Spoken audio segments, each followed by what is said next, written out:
এ খাদিজা, সারাদিন দিনের দাওয়াত দিছি, পেটে কিছুই নাই, ঘরে কোনো খাবার আছে কিনা? আম্মাজান খাদিজা বলে, ওগো প্রিয় স্বামী, আমাদের ওই যে ছোট একটা বকরি আছে, শুধু ওই বকরি থেকে সন্ধ্যাবেলা এক পেয়ালা দুধ দহন করে আপনার জন্য রেখেছি। আর পাশের বাড়ির মানুষ হাদিয়া হিসাবে আমাদেরকে 4টা খেজুর দিয়ে গেছে। আমি 2টো খেজুর খেয়ে 2টো খেজুর আর এক পেয়ালা দুধ প্রিয় স্বামীর জন্য রেখে দিয়েছি। আপনাদের কাছে আমার প্রশ্ন, সারাদিন না খাওয়া মানুষের কি এক পেয়ালা দুধে কি পেট ভরে, তৃপ্তি মিঠে? আম্মাজান আয়েশা রাদিয়াল্লাহু তাআলা আনহা আল্লাহ নবীর সামনে দুধের পেয়ালা হাজির করলেন। নবীজি অর্ধেক টুকুন দুধ খেয়ে অর্ধেক টুকুন দুধ আম্মাজানকে দিয়ে দিলেন। নবীজি একটা খেজুর খাইলেন, আর একটা খেজুর আম্মাজানকে দিয়ে দিলেন। আম্মাজান বলে, ওগো প্রিয় স্বামী, 2টো খেজুরে আপনি খেয়ে ফেলেন। আল্লাহর নবী বলেন, না না না, আমি আমার হাত দিয়া তোমাকে একটা খেজুর খাওয়াই দিব। আল্লাহু আকবার। এই কথা বলতে বলতে হঠাৎ করে নবীজির চোখ চলে যায় আম্মাজানের কাপড়ের দিকে। আম্মাজান যে কাপড় পরেছেন, ওই কাপড়ের মধ্যে এত তালি, এত তালি, এত তালি, এখন আর মনে হয় কাপড় ছিঁড়ে গেলে তালি দেওয়ার মতো জায়গা থাকবে না। সরকার দো আলম আম্মাজানের মুখের দিকে তাকায় বলে, খাদিজা, এ খাদিজা, 40 মণ স্বর্ণ নিয়ে আমাকে বিবাহ করলা, কতটা মাস হয়ে গেল, ঠিক মতো কোনোদিন ঘরের বাজারও করি না, বাজার সদাইও আনতে পারি না, না খায়া থাকো। আজকে দেখলাম তোমার কাপড়ের মধ্যে এতগুলো শিলি। ও খাদিজা, একবারও বাজারের জন্য বললা না, কোনদিন বললা না বাজারে যাচ্ছেন, বাহিরে যাচ্ছেন, কিছু খাবার নিয়ে আসেন, এই কথাও বললো না। আমার কাপড় ছিঁড়া গেছে, একটা কাপড় পর্যন্ত নিয়ে আসেন। খাদিজা রে, 40 মণ স্বর্ণ নিয়ে আমাকে বিবাহ করলা, এই সম্পদগুলো আমি কোন জায়গায় ব্যয় করলাম একবারও কোনোদিন ডাক দিয়া জিজ্ঞেস করলা না। তোমার সম্পদগুলো আমি কোন কাজে ব্যয় করেছি? আম্মাজান খাদিজা বলে, গো আল্লাহর নবী, আমি জানি আমার কলিজার টুকরা স্বামী ওই সম্পদগুলো আল্লাহর রাস্তায় দান করে দিয়েছেন, এই জন্য আমার জিজ্ঞেস করার কোনো প্রয়োজন নাই। আল্লাহু আকবার। আম্মাজান বলে, ঠিক আছে বুঝলাম। আল্লাহর নবী বলে, বুঝলাম, কিন্তু তোমার গায়ের মধ্যে ছিঁড়া কাপড় তালি দেওয়ার মতো জায়গা নাই, এই কথাও তো কোনোদিন বললা না, একটা শাড়ি কিনে আনেন।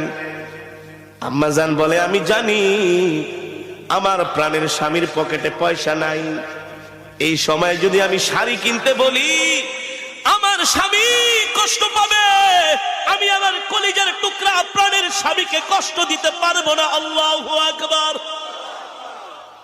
কষ্ট দিতে পারবো না,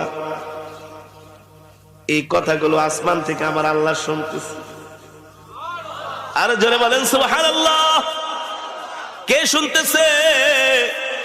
আরশে আজিম থেকে আল্লাহ তাআলা শুনতেছেন হযরতে খাদিজার কথাগুলো। আম্মাজান খাদিজা বলে, গো আল্লাহর নবী, আপনার কাছে আমি 3টা জিনিস চাইবো, আপনি দিবেন কি দিবেন না বলেন। ও খাদিজা, তুমি দিনের জন্য এত কষ্ট করেছো, ইসলামের জন্য তোমার এত ত্যাগ, এত কোরবানি, কি চাইবা তুমি? আমার কাছে কি চাইবা? দুনিয়ার কোন পার্থিব সম্পদ তো আমি তোমাকে দিতে পারবো না, আমার কাছে তো কিছু নাই। আম্মাজান খাদিজা বলে, আমি দুনিয়ার কোন সম্পদ চাইবো না, কিন্তু একটা জিনিস আপনার কাছে আমি একটা বিষয় আবদার করব, আপনি আমার আবদারগুলো রাখবেন কিনা, আপনি আমার আশাগুলো পূরণ করবেন কিনা। আল্লাহ নবী বললেন, ও খাদিজা, কি আশা করবা? আমার কাছে তুমি কি চাও বলো। আম্মাজান খাদিজা বলে, গো আল্লাহর নবী, আপনার কাছে 1 নম্বরে আমার চাওয়া হলো, আমি যেই দিন ইন্তেকাল করব সেই দিন আপনি আপনার এই গায়ের জুব্বা মুবারক ফেরেশতা দিয়া আমার শরীরের কাফনের কাপড় বানাইবেন। বাজার থেকে কাফনের কাপড় কিনবেন না। আমি চাই আমার কলিজার টুকরা প্রাণের স্বামী যেই জুব্বা মোবারক পরে আছে, এই জুব্বা দিয়া পেঁচায়া আপনি আমাকে দাফন করে দিবেন। আল্লাহু আকবার। 2 নম্বরে কি চাও? 2 নম্বরে চাই আপনি আমার লাশটা ধরে আপনার নিজের হাতে কবরের মধ্যে দাফন করবেন, আর কবরের চতুর্পাশ দিয়ে একটু হাঁটবেন। আল্লাহর নবী বলল, ঠিক আছে। আর কি চাও? আম্মা জান খাদিজা বললেন, আমি চাই আমাকে যখন আপনি দাফন করবেন সাথে সাথে বাড়িতে আসবেন না, একটু সময় কবরের পাশে দাঁড়ায় থাকবেন। আল্লাহু আকবার। সরকার দো আলম বলে, খাদিজা রে খাদিজা, 1 নম্বরে আমার জুব্বা মোবারক দিয়া যদি তোমাকে কাফনের কাপড় বানায়া, ওই জুব্বার কাপড়টা কাফনের কাপড় বানায় আমি যদি তোমাকে দাফন করিয়েতে তোমার কি উপকার হবে, কি ফায়দা? আম্মা জান বলে, জাহান্নামের আগুনের এত বড় সাহস নাই। আল্লাহর নবীর জুব্বা মোবারক আমার গায়ের মধ্যে থাকবে, আর ওই জুব্বা মোবারক পুরে খাদিজার গায়ে জাহান্নামের তাপ লাগবে, এত বড় সাহস জাহান্নামের আগুনের নাই। আল্লাহু আকবার। 2 নম্বরে, খাদিজা তুমি আমাকে কবরের মধ্যে নিজের হাতে রাখতে বললা আর একটু হাঁটতে বললা, কারণ কি? আম্মা জান খাদিজা বলে, গো আল্লাহর নবী, কোন কারণে যদি আমি কবরে ধরা খেয়ে যাই, কবরের মাটির এত বড় সাহস নাই। আল্লাহর নবী যে মাটির চতুর্পাশ দিয়ে হাঁটছে, ওই কবরের মাটি আমাকে ভেদ করে 2-4 দিক থেকে আমাকে কবর চাপা দিবে।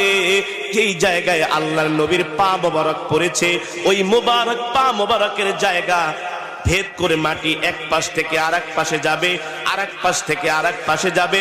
এত বড় সাহস কবরের মাটির কোনোদিন হতে পারে না। আল্লাহু আকবার। 3 নম্বরে, তুমি আমাকে বললে আমি কিছুক্ষণ কবরের পাশে দাঁড়ায় থাকবো।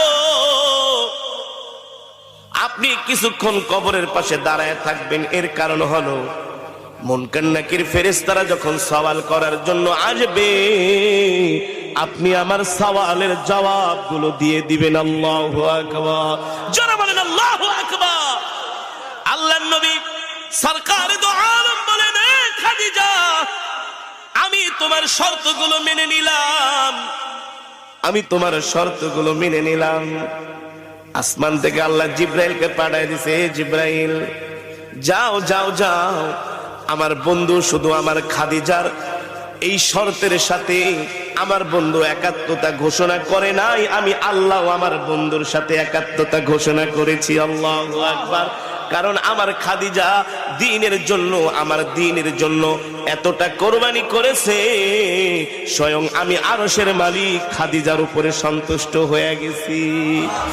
ঠিক আম্মা জান খাদিজা রাদিয়াল্লাহু তাআলা আনহা যখন ইন্তেকাল করলেন, আম্মা জানের কথা অনুযায়ী আল্লাহ তাআলা আমার নবীর সব ব্যবস্থাগুলো করলেন। কিন্তু যখন আম্মা জানের লাশটা যখন কবরের মধ্যে শোয়ানো হলো, বারবার নবীজি নিয়ে আসেন এত দেরি বেলাতুল্লাহ সাথে আসছে। যেটা বলতেছিলাম, সম্মানিত হাজিরিন,